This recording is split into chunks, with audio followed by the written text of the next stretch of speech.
Okay, so to start off with, are there any questions from the lab yesterday?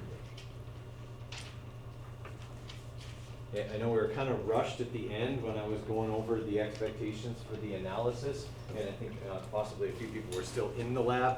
Okay, so just as a quick review here, okay, everything's same as the first lab. Okay, variables, make sure they're identified and explained. Okay, hypothesis, if and then statement, as we talked about. Okay, and then for your analysis, remember that in question number 1, okay, we are looking for each reaction to be written in words and in formula form, balanced, okay, for the answer to question number 1. Okay, except obviously pairs 4 and 5, you don't have to do those.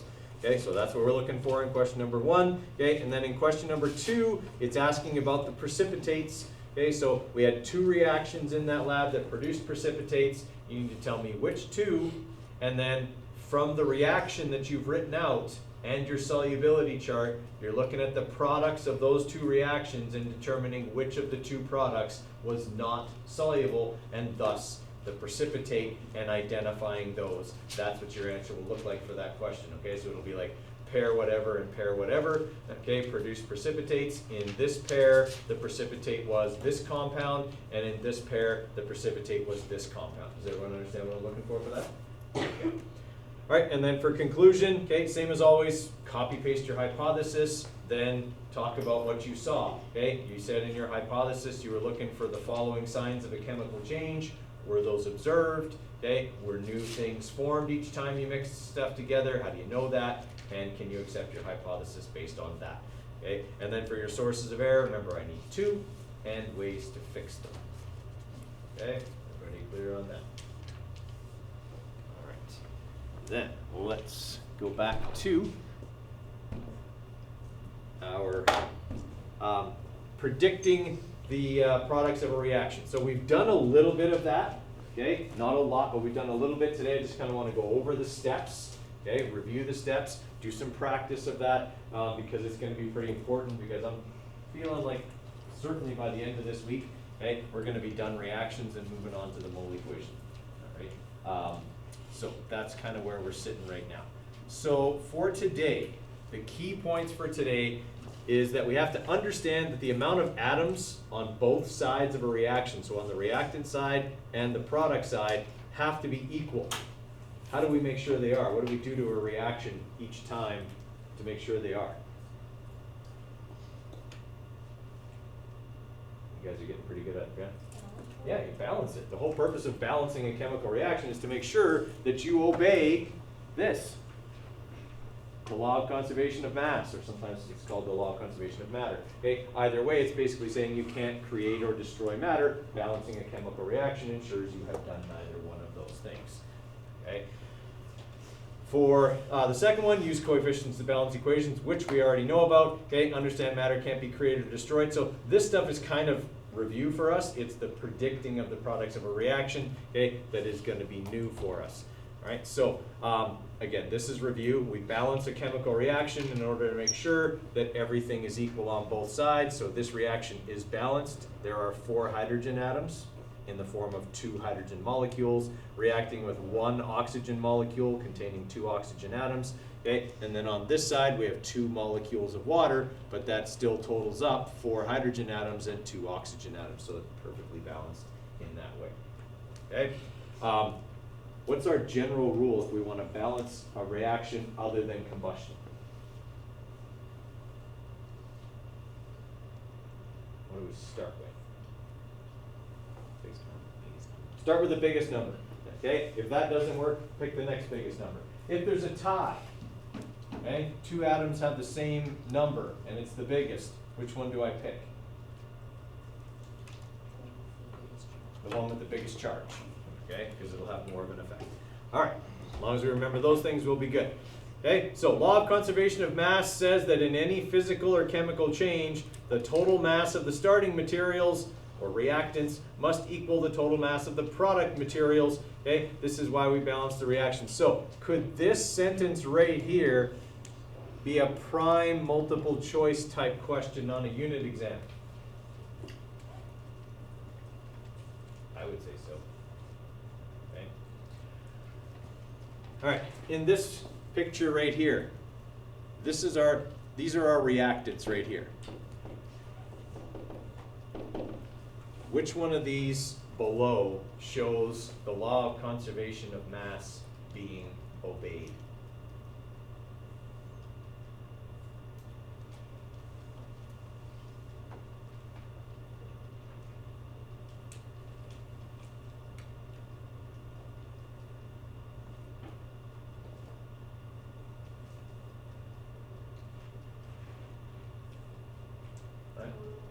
The one on the very right, yeah. It's obviously not this one. There's not nearly as much material in the middle one as there is in the top one, okay? And all we have to do is just count it up, okay? So we've got 4, 8 of the yellow ones. There's 4, 8 of the yellow ones in D. There aren't 8 yellow ones in B, so it's got to be D, okay? So that's the one we're looking at there. All right. So when we're balancing reactions, okay, we write the chemical formula for each reactant and product if we're writing out the reaction. Okay, we try balancing the atom or ion present in the greatest number. We use coefficients. Obviously, we can't change something. So if I've got like a reaction where one of my products is CaO and I need to balance the calcium, I don't go like this. Okay, I can't do that because then that compound doesn't work. Okay, what I can only do when I'm balancing is change how much of the whole compound I have. I can't change the compound itself in order to balance. Okay, so that's what we mean by use coefficients. Okay, repeat step 2 to balance each of the remaining atoms and ions, and then double check at the end to make sure that you haven't thrown anything out of balance. Okay. All right. So we've done enough balancing. I think we can skip that. All right. I would like you guys. I got 4 reactions here. Okay, see if you can predict the products and balance the reaction for these 4. Okay, so just as a quick reminder, you need to identify the type of reaction, use the pattern to predict the products, swap and drop any ionic compounds you form, check for special elements, balance. Okay.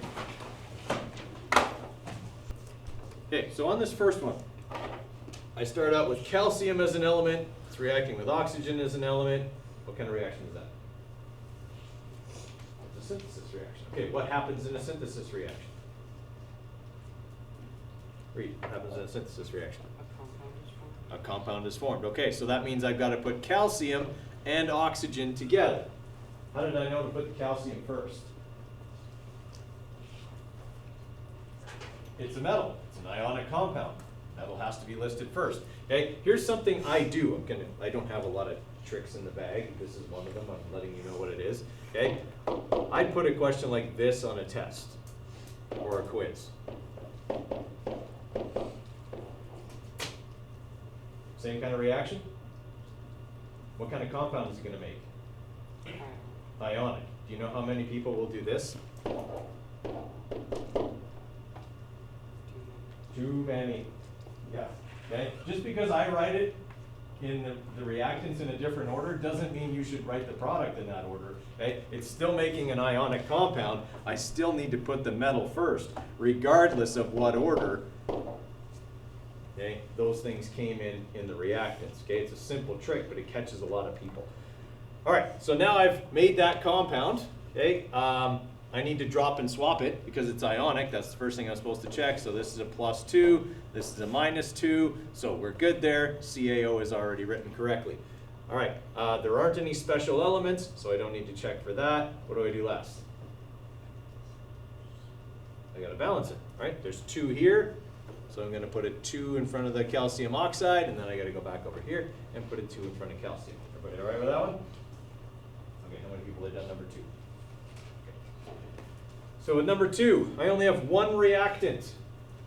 Okay, so what kind of reaction am I looking at here? Shanley, what kind of reaction is this? Simple decomposition. All right, so in a simple decomposition reaction, these 2 atoms are going to separate. Okay. All right, so now I've used the pattern to come up with the products. What do I do next? For special elements because there's no ionic compounds to drop and swap. Okay, that one's special. Okay, and now I can balance. Start with the biggest number, and we're good to go. Okay, everybody all right with that one? Okay, how many people have done 3? Okay, what kind of reaction is number 3? It's combustion. What are always the products of a combustion reaction? CO2 and H2O. Right, CO2 and H2O. So this is not a matter of figuring them out, this is just a matter of knowing, okay, that any combustion reaction produces those 2 things. Do I need both balancing rules here? No. Okay, 3 is an odd number, so I don't need it. Okay, 3 here, okay. 4 times 2 is 8, 3 times 2 is 6, plus 4 more is 10, 5 times 2 is 10. Now it's balanced. Okay, and people have done number 4. All right, let's have a look at 4 as well then. Okay, so on number 4, what kind of reaction am I looking at?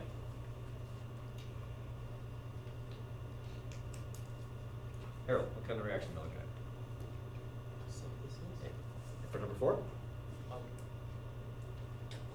Double.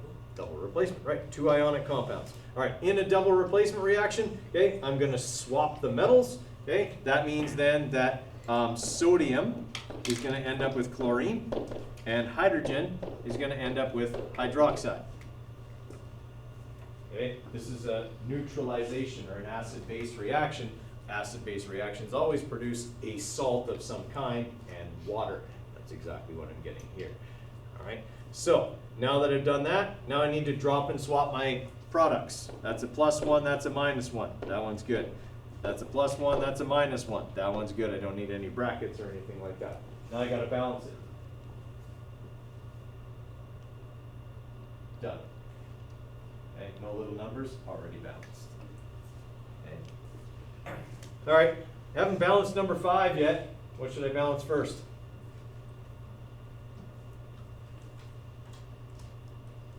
Okay. Balance phosphorus first. Put a 4 here. How many lithium does that give me? 12. 4 times 3 is 12. Okay, so 1, 12, 4. Anytime you have phosphorus and sulfur, your balancing numbers tend to be big. Okay. All right, is that making sense to people? Okay, the process there? All right, so got a little flow chart here. If you're like a real visual person, it might help. But okay, the first step for predicting the products of a reaction is first to write out the reactants. Okay, because sometimes you're going to get that in word form, and you'll have to write out the reactants. So when you write them out, you swap and drop any ionic compounds and check for special molecular elements in the reactants when you write them out. Once you have the reactants written out, your next step is decide, okay, if there are 2 elements as the reactants, then I have a synthesis reaction. Okay? In a synthesis reaction, I put the elements together into a compound, okay, and then I balance. Right? If I see that there's only 1 compound as a reactant, then that's a decomposition reaction. I split the compound and write the elements separately and balance. Okay? And I have to make sure I check for any special molecular elements at the same time. If I have C something, H something plus oxygen, that's a combustion reaction. Products are always the same, carbon dioxide and water. Okay? I balance it in alphabetical order, and if there's an even number, I put a 2 in front and balance. Okay. If I have an element and an ionic compound, that'll be a single replacement reaction. I look at the lone element and identify it as metal or non-metal, then use it to replace its counterpart in the ionic compound. Switch a lone metal for the metal in the compound. Okay. Then I have to drop and swap any new ionic compound that I make and see if that lone element is special, and then balance. If I have 2 ionic compounds, then I have double replacement. I swap the metals, okay, swap and drop my new ionic compounds, and balance. Right? So just the same stuff we've been talking about from before. Okay. All right. Try those ones. I'll give you a few minutes on those. Let's see how we do there. All right, so for number 5, all right, we got 2 elements combining, so we're looking at another what? Their synthesis reaction. Okay, so in this one here, beryllium is the metal, so I'm going to write it first. Okay, and iodine is the non-metal, so I'm going to write it second. Beryllium has a 2+ charge, iodine has a -1 charge, so when I drop and swap, I'll need to end up with that, which then conveniently leads to the reaction already being balanced. Okay, everyone all right with that one? Okay, now number 6 has a little trick in it, okay, that we have to be mindful of. What kind of reaction is it first off?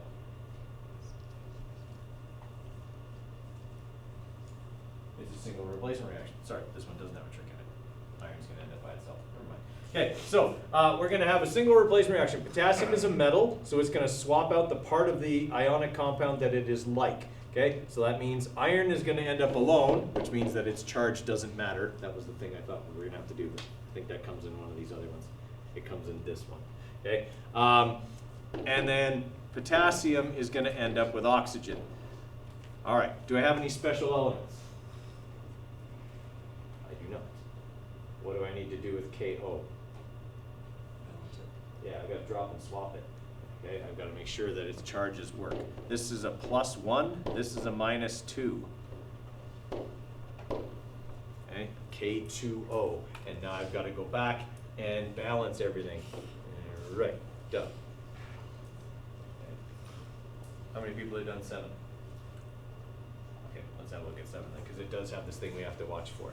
All right, so it's a double replacement reaction. We have 2 ionic compounds that are reacting with each other. And when we have a double replacement reaction, we're supposed to swap the metals. So that means then that magnesium will end up with sulfate, okay, and copper will end up with chlorine. All right, now I'm supposed to drop and swap these things. What's the charge on magnesium? +2. Okay, charge on sulfate is -2, so that compound works the way it's written. What's the charge on copper? +2 or +1. It can be +2 or +1. In this case, what is it? +2. Right. How do I figure that out?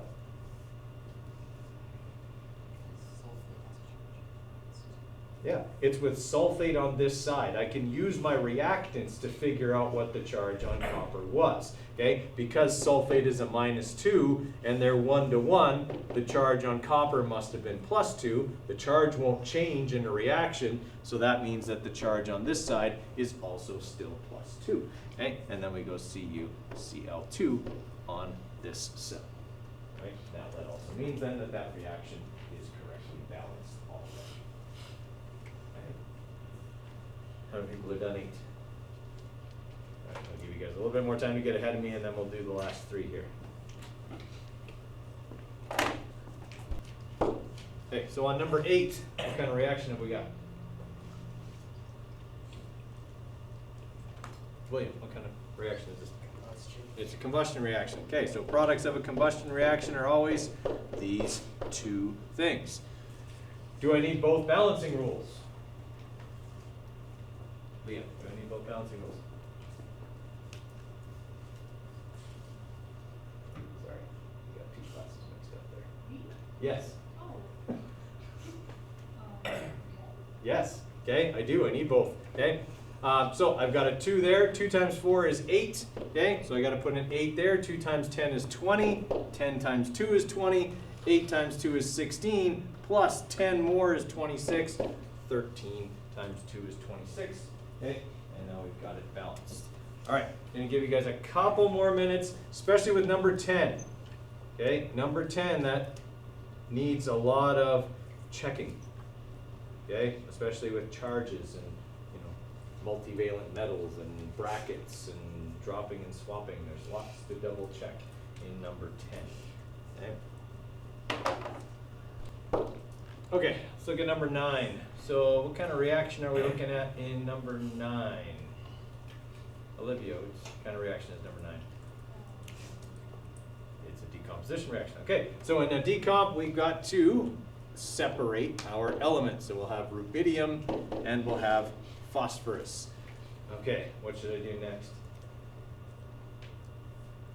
Find special elements. Find special elements. Okay, rubidium is not special, hurtful but true. Okay, and phosphorus is. Okay, so now we've got all the correct numbers. Now what do I do? Balance. Okay. So balance the 4 first. So I'll put a 4 here. That'll give me 12 rubidiums, and now it's balanced. Okay, for number 10, we're looking at another double replacement reaction. Okay, so we need to swap the metals. Okay, so that means that cobalt is going to end up with chlorine, and lead is going to end up with phosphate.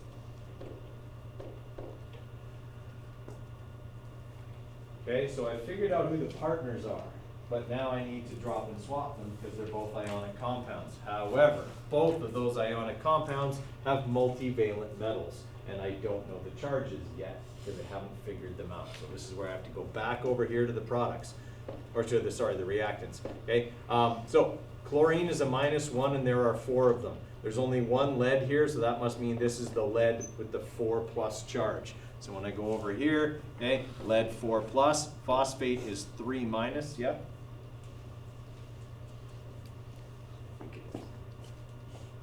Yeah, 3-. Okay, so we're going to drop and swap PB3, and then I got to put brackets around the PO4, 4. Okay, so now I know that one is good. I've got to look at my cobalt because I don't know what to use with it. Okay, phosphorus, or phosphate, sorry, is a -3, and there's 2 of them for a total of 6 negative charges. I've got 6 positive charges I have to get from 3 cobalt. That means the charge on cobalt is 2. 2+, 1-, COCl2. All right, my biggest number is 4. Both chlorine and phosphate are 4s. Which one should I balance first? Phosphate is the bigger charge. Okay, so there are 4 phosphates on this side. There are only 2 here, so I'm going to need to put a 2 in front of the cobalt 2 phosphate. When I do that, it gives me 6 cobalts. So I've got to go over here and make sure I have 6 cobalts. When I do that, it gives me 12 chlorines. So I need to put a 3 in front of this to get my 12 chlorines. And when I do that, it gives me 3 lead. And there's 3 lead over there. So now it's balanced. Okay? That's probably as tricky as a double replacement reaction would get. Okay? How are we feeling about this? Okay? All right. I'm going to give you a 5-minute break. Okay? So you got 5 minutes here. Answer your snaps, do whatever. Okay? And then we're going to pick up from there. I would like you guys, this is in your digital workbook, and it is on page, it is on page 10. Okay, it's at the top of page 10 in your digital workbook. I would like you to try the 7 balancing questions. The last 2 are going to be a bit humbling. Okay, the first 5 that you shouldn't have too much trouble with, but the last 2, those ones you're really going to have to think on. The tip I will give you for those 2 is that you need to balance them like element by element, basically, okay, in order to make them work, all right? Instead of trying to like keep stuff together, because as you can see in both of them, there's ammonium on the reactant side, and there's ammonia, which is different, on the other side. So the hydrogen goes somewhere, okay? You're gonna have to figure that part out, right? But I don't think the first 5 will give you any trouble. But just in case you're getting cocky, okay, that puts you in your place. And if it doesn't, good for you. Before we get to those, just one quick thing here, guys, that I have posted in the course materials here. Okay, so if you go into course materials, you'll see that one of the things in here is chemistry worksheet keys. Okay, so if you click on that, there's a key for all your naming worksheets, which I actually posted in the stream a long time ago. Keys for all the reaction worksheets, which I also posted back in the stream, but this will make it easier to find. You don't have to go scrolling through the stream to find it instead. Okay, and I've also put in preemptively the stuff for next week on mole equations, so you don't even need to look at that yet. Okay, but the keys are there, so if you're wanting to do some of the ones we didn't go over in class and know whether you got them right or not, you can do them and then check here and check your answer. Okay, if you're having trouble with anything, then let me know, come in and see me and we can figure it out. Okay, but that's where that will be, just so you know. All right, let's have a look at the first few here. So our first one, okay, we got to balance this. We'll start with the chlorine because it's the biggest number. So 2, 2, and 1 for that one, okay? And this one here is basically the same thing, 2, 1, and 2, okay? This one we've got oxygen in there instead, and there's 2 on this side, so I'm gonna go with a 2 here to balance the oxygens, and a 4 there to balance my potassiums. If you're doing fill in the blank, put a 1 in the blank if it's a 1, okay? Leaving it blank makes me wonder whether you knew it was a 1 or didn't know how to do it and left it blank as a result. So leave no doubt, put a 1 in, okay? On this one here, we've got sodium and nitrogen reacting to form sodium nitride. I could go back here and put a 3 here, but that's not going to really help me, okay? So I'm gonna start with a 2 here. That'll give me 6 sodiums, 6, 1, 2 for that one, okay? And then for number 5, we got strontium and nitrogen. The nitrogen's already balanced, so the only thing I need to do is put a 3 there to make the rest work. Okay, questions on the first 5? How many people are working on number 6 right now? Okay, I'll give you guys a few more minutes before we walk through number 6 then. All right, let's look at number 6. So, what should I balance first? I should balance hydrogen first. It's the biggest number, all right? On this side, there are 4 hydrogens right here. I'm not going to count these ones because they're part of OH, and OH goes over intact, okay? But these hydrogens end up in 2 different places. They end up here as well as here, all right? Now, on this side right now, there are 4 hydrogens, and over here, there are 4 hydrogens. So that right now looks okay as long as I understand that that's where the hydrogens went. Now the next thing that's not balanced is hydroxide. There are 2 of them here, and there's only 1 here, so what needs to go here? Okay, if I put a 2 there, now that gives me how many hydrogen? It gives me 2 here plus 3 is 5. That doesn't work over here, does it? Okay, so I'm going to erase that. See why this one is so tricky? Okay, and what I'm going to do is I'm going to balance something else. I'm going to put a 2 here just to make sure I don't have an odd even problem, because by putting this here, I now don't have an odd number of hydrogens there. Okay, so when I do that, okay, and then I look at this, okay, so now I've got 6 hydrogens over here, but I've got 8 here. Now putting a 2 in front of this works. Everyone all right with that? Okay, because now I have 2 times 3 is 6 plus 2 more is 8. 2 times 4 is 8. I have 2 hydroxides on both sides, okay? 2 here and 2 here. If I put a 1 in front of that, that makes my calcium work, and I have 2 chlorines and 2 chlorines. Had I balanced the chlorines first, this would have gone easier. But how was I supposed to know that? The rule says I go with the biggest number first, and it didn't work. Okay? So instead I balanced the chlorines first, okay? And that worked. Sometimes an equation just works like that. How many people have done 7? I'll give you a couple more minutes on 7. If you're done 7, you can move on to these ones here where you're predicting the products. Okay? These are as tricky, well, I mean, there's some of these that are easier, but this is the trickiest way to do them, where I give you the reactions in words. Okay, or the reactants in words, and you have to go from there. Okay, it's the ones where you have to be the most careful. Okay, let's look at the last one. So, what should I balance first?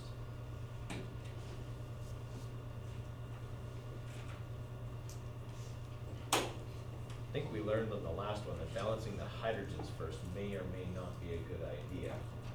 Okay?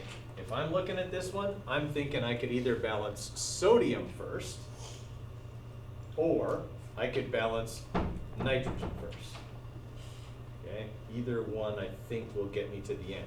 All right, so what I'm going to do is I'm going to balance the nitrogens first. I have 2 nitrogens here on the reactant side. So I'm going to go over here and put 2 nitrogens there. Okay, so that gives me 6. 6 plus 1 is 7. And on this side, I have 8 hydrogens. So if I put a 2 here, that actually makes the hydrogens work, but it throws the hydroxide out of balance. So I got to go over here and put a 2 in front of the hydroxides. That gives me 2 sodiums, which works because there's 2 sodiums over here, 1 sulfate and 1 sulfate. That should be it, properly balanced. Okay. All right, I want you guys to keep going here, working on these ones. Let's say, I'm just gonna pick a few that I want you to do here. Let's say, do number 1, because you probably started on that one. This one, because I want to illustrate something with number 4. 5, and let's see, 6. Okay, so let's do 1, 4, 5, and 6, and then we'll see where we're at. Okay, something I want to show you with both 1 and 4. Okay, if you have a replacement reaction, okay, like we know, we talk about how water is actually a molecular compound, okay, and we said that molecular compounds can't participate in replacement reactions. So water's the exception to every rule. So write it like it's an ionic compound. Write it as HOH, okay, and then it won't seem like you're reacting it with something that is a molecular compound, right? So we're gonna have this potassium plus HOH. Okay, now we can do the replacement reaction where, okay, the potassium is going to replace the hydrogen. Okay, so we'll have KOH and H2 special element. Okay, so we're going to have to go back here, okay, and fix these things here, okay, in order to balance it. So it's always a good idea in a replacement reaction, if water is involved, to write water as HOH. It's just usually easier to figure out where everything goes, right?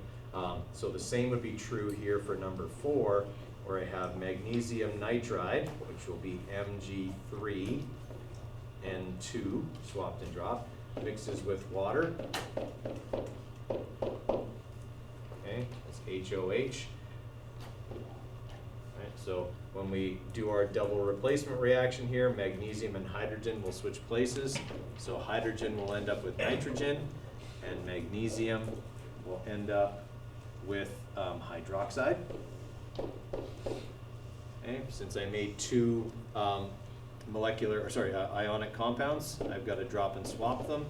So H3N, okay, -1 and +2, so brackets with a 2. If you forget the brackets in this reaction, how many marks would you likely lose out of 3? 2. Okay, because you won't balance it right either. Okay, without the brackets, you're saying there's 2 hydrogens and 1 oxygen. It's not the same thing, so you got to make sure you have the brackets. All right, now I got to balance this whole thing. I think I'll start with probably with nitrogen, actually, even though magnesium is the higher number. Okay. So I'm going to go with having a 2 here to balance my nitrogens, which will give me 6 hydrogens, 6 hydroxides, and that should work. Okay, everybody all right with that? Okay, so, I mean, could you have written this as H2O? Could you have gone Mg3N2 plus H2O? You certainly could. Would you get the same products? You wouldn't, okay? You would actually get instead MgO plus H3N, right? The reality of it is both of those could happen when those are mixed, right? And one would be no less correct than the other, right? In general, in replacement reactions, we try to write water that way. Okay? It tends to give us a more accurate representation of what's going to happen. All right, try 5 and 6. We'll go over those before the bell goes.